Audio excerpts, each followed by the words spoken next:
Welcome to once voice. आज आपको बताते हैं निधन विशेष यूपी के माफिया डॉन हरिशंकर तिवारी के बारे में, जिनके बारे में 1980-1990 के दशक में पूर्वांचल से लेकर बिहार तक के थाने, चौकी, चौपाल, कोर्ट कचहरी तक में कहा जाता था कि जुर्म में संगीन का काफिया है, यूपी में क्राइम का माफिया है। क्राइम की दुनिया से सत्ता के किंग मेकर बनने तक की दास्तां।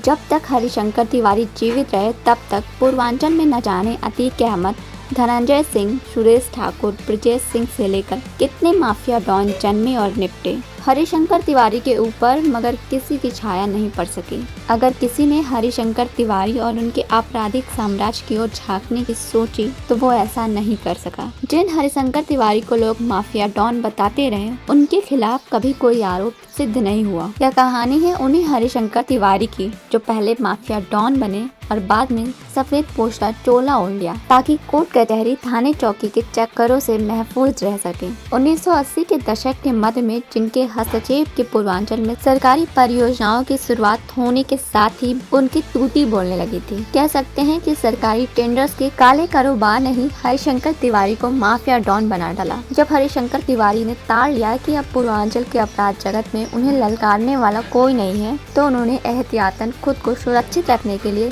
सफेद पोश बनने की जुगत में राजनीति की चादर तलाश ली। साल 1985 के उन चुनावों में हरिशंकर तिवारी निर्दलीय प्रत्याशी के रूप में पहली बार इलेक्शन जीते थे। उन्होंने कांग्रेस के मार्कंडेय नंद को तब 21,728 वोटों से हराया था। वो सीट थी चिल्लूपाल विधानसभा सीट, जिससे पहली बार जीतकर हरिशंकर तिवारी यूपी विधानसभा के भीतर पहुंचे थे। 1970 से 1980 के दशक में वो दौर भी आया जब तत्कालीन प्रधानमंत्री इंदिरा गांधी के खिलाफ जेपी और उनके समर्थकों ने मोर्चा खोल रखा था। मगर तब भी पूर्वांचल में सब कुछ एकदम अलग ही चल रहा था। वहाँ माफियाओं की खूनी लड़ाई शुरू हो चुकी थी। जब हरिशंकर तिवारी के मुंहलगी गैंगस्टर शूटर श्री प्रकाश शुक्ला ने वीरेंद्र शाही को ढेर किया, तब भी हरिशंकर तिवारी का नाम तो खूब उछला, मगर उस हत्याकांड में भी उनका बाल बांका कोई नहीं कर सका। उस जमाने में उनके खिलाफ गोरखपुर के हर थाने में 25 से ज्यादा मुकदमे दर्ज हो चुके थे। इन मुकदमों में हत्या की कोशिश, हत्या के षड्यंत्र, अपहरण, जबरन वसूली, रंगदारी, सरकारी कामकाज में बाधा डालने आदि के मुकदमे थे।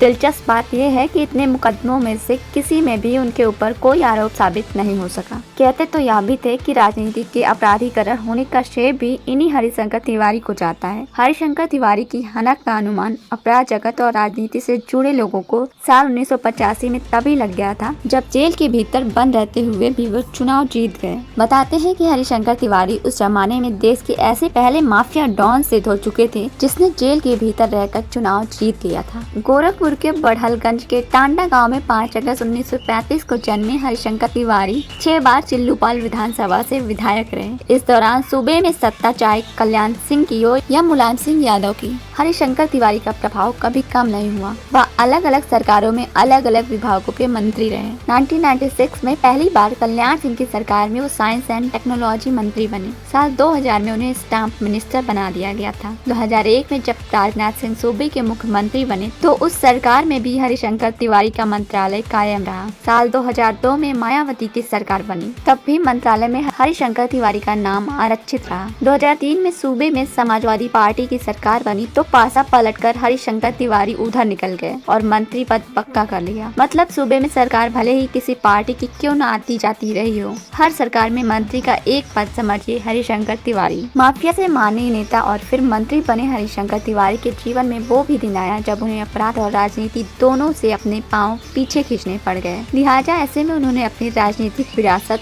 अपने बेटे विनय शंकर तिवारी के हवाले कर दी। हरिशंकर तिवारी 2007 में पहली बार चिल्लापुर से चुनाव हारे। पूर्व पत्रकार राजेश त्रिपाठी ने उन्हें पराजित किया तो पूर्वांचल के बड़े बड़े राजनीतिक पंडित भी ताज्जुब में पड़ गए। 2012 में दोबारा हार मिलने के बाद हरिशंकर तिवारी ने चिल्लापुर की अपनी राजनीतिक विरासत बेटे विनय शंकर तिवारी को सौंप दी। 91 वर्षीय पंडित हरिशंकर तिवारी कल शाम इस दुनिया को अलविदा कह दिया। निधन की सूचना पाकर लोग उनके धर्मशाला स्थित तिवारी हाता पर पहुंचना शुरू हो गए। दूर दराज से आए हजारों संख्या में समर्थकों की भीड़ के कारण सड़कों पर जाम लग गया। जाम को हटाने के लिए प्रशासन को उतरना पड़ा। समर्थकों का कहना था कि पंडित हरिशंकर तिवारी सिर्फ एक जाति या दल के नेता नहीं थे, पूर्वांचल की आन बान शान थे। पूर्व विधायक पंडित हरिशंकर तिवारी के निधन पर आप क्या कहना चाहेंगे? कमेंट करके जरूर बताइए। ऐसे वीडियोस के लिए चैनल को लाइक, सब्सक्राइब और शेयर करें। Thanks for watching.